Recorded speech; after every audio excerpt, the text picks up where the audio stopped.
নমস্কার বন্ধুরা, বাস্তুবিদ্যা ইউটিউব চ্যানেলে আবারও আপনাদের স্বাগতম। বন্ধুরা, আপনার ঘরেও যদি সুখ শান্তি একদমই না থাকে, জীবন যদি টেনশন আর ঝুট ঝামেলায় পরিপূর্ণ হয়ে থাকে, তাহলে আজ থেকেই শুরু করুন এই 15টি কাজ, যা আপনার ঘর থেকে দুর্ভাগ্য দূর করতে এবং ঘরে সুখ শান্তি আনতে সাহায্য করবে। বন্ধুরা, ভিডিওতে আরও এগিয়ে যাওয়ার আগে ভিডিওতে লাইক করে কমেন্টে জয় মা লক্ষ্মী লিখুন, যাতে আপনাকে কখনোই মা লক্ষ্মীর ক্রোধের মুখে পড়তে না হয়। নাম্বার 1, বৃহস্পতিবার বাড়িতে হলুদ কাপড় পরা শুরু করুন এবং হলুদ ফল খাওয়া শুরু করুন।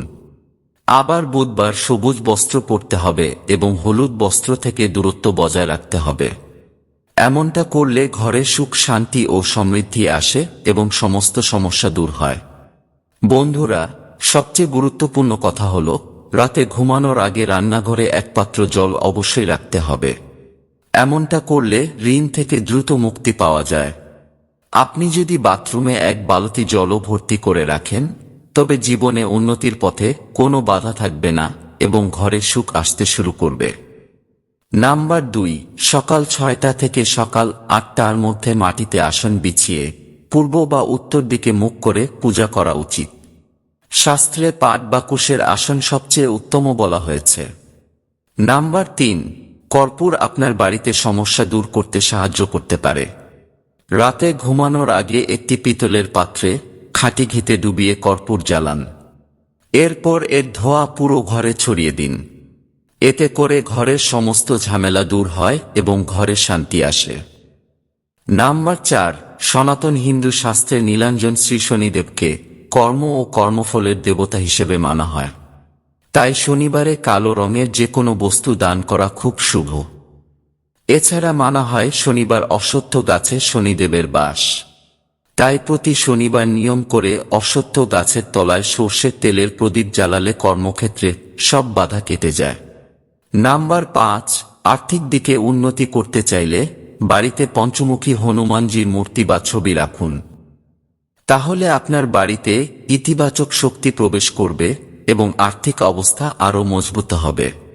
দক্ষিণ বা পশ্চিম দিকে এই পঞ্চমুখী হনুমানজির ছবি বা মূর্তি রাখলে আপনি নতুন সম্পত্তির মালিক হবেন এবং আপনার দারিদ্রতাও কেটে যাবে। সাথে মঙ্গলবার করে হনুমানজির সামনে প্রদীপ জ্বালান। এতে সুখ সম্পত্তি আসবে বলে মনে করা হয়। জ্যোতিষশাস্ত্র অনুসারে এটা করলে শত্রুদের উপরেও জয় পাওয়া যায়। নাম্বার 6, জ্যোতিষশাস্ত্র অনুসারে কোনো দরকারি কাজে বেরোনোর আগে বাড়ির মূল প্রবেশদ্বারের মুখে গোলমরিচ ছড়িয়ে দিন। এরপর ওই গোলমরিচের উপর পা দিয়ে বাড়ির বাইরে বেরোন এবং পেছন ফিরে তাকাবেন না।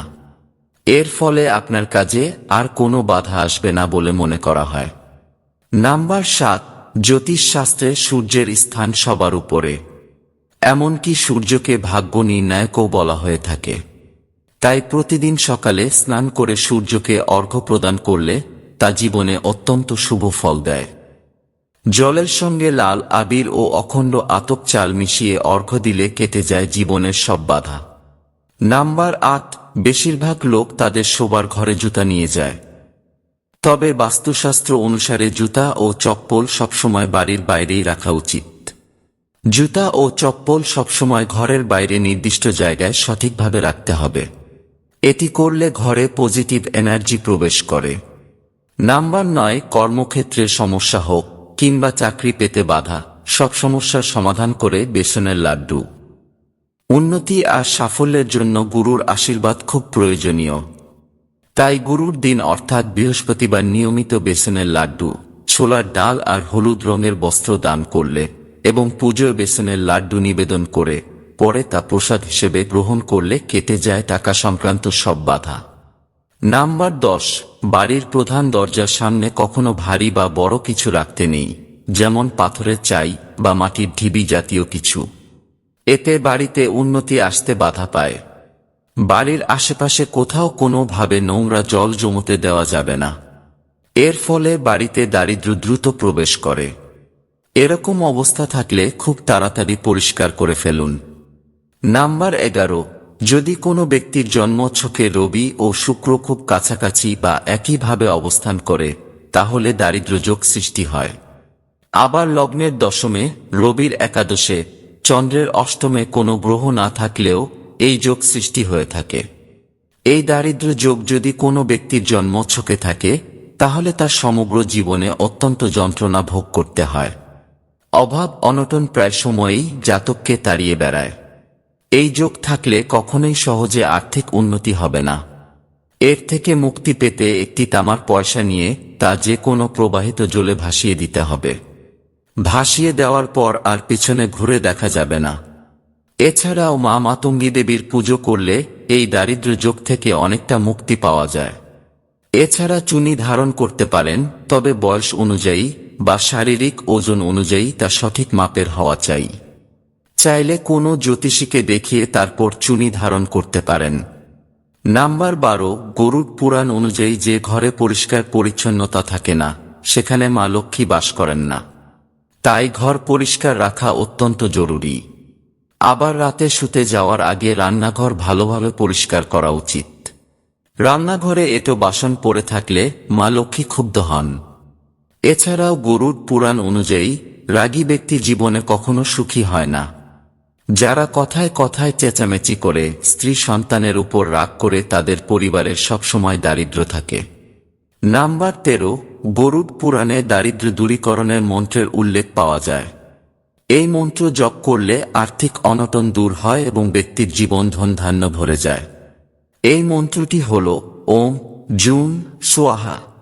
আপনি প্রতিদিন স্নান করে এই মন্ত্র 11 বার জপ করুন। 6 মাস পর্যন্ত এটি জপ করলে সমস্ত ধরনের আর্থিক সমস্যা দূর হয়।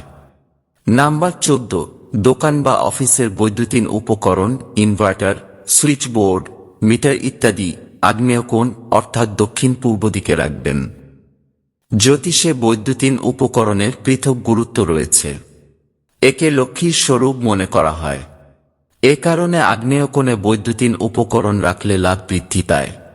নাম্বার 15, কর্মক্ষেত্র ও উপার্জনে বড় ভূমিকা পালন করেন গ্রহ রাজকুমার বুধ। আর বুধের আধিপত্য সবুজ রঙে। তাই ইন্টারভিউতে সাফল্য কিংবা ইচ্ছামতো চাকরি পাওয়ার আশা রাখলে অবশ্যই সবুজ রঙের জামাকাপড় বেশি করে ব্যবহার করা উচিত। সঙ্গে সবসময় সবুজ পেন বা সবুজ কাপড়ের টুকরো রাখলেও উপকার হয়। এছাড়াও সপ্তাহে একবার বৃহস্পতিবার বাদ দিয়ে যে কোনো দিন সামুদ্রিক লবণ বা সন্ধব লবণ ঘর মোছার জলে মিশিয়ে ঘর মুছে দিন। এটি করলে আপনার ঘর থেকে নেতিবাচক শক্তি চলে যাবে। বন্ধুরা, ভিডিওতে বলা প্রতিকারগুলির মধ্যে যে কোনো একটিও যদি আপনি সম্পূর্ণ ভক্তি ও বিশ্বাসের সাথে করেন, তাহলে আপনার জীবনে আসা সমস্ত সমস্যা অবশ্যই দূর হবে। ভিডিও দেখার জন্য অসংখ্য ধন্যবাদ। ভিডিও ভালো লাগলে লাইক, শেয়ার ও সাবস্ক্রাইব করতে ভুলবেন না। দেখা হবে পরের ভিডিওতে। ভালো থাকবেন, সুস্থ থাকবেন।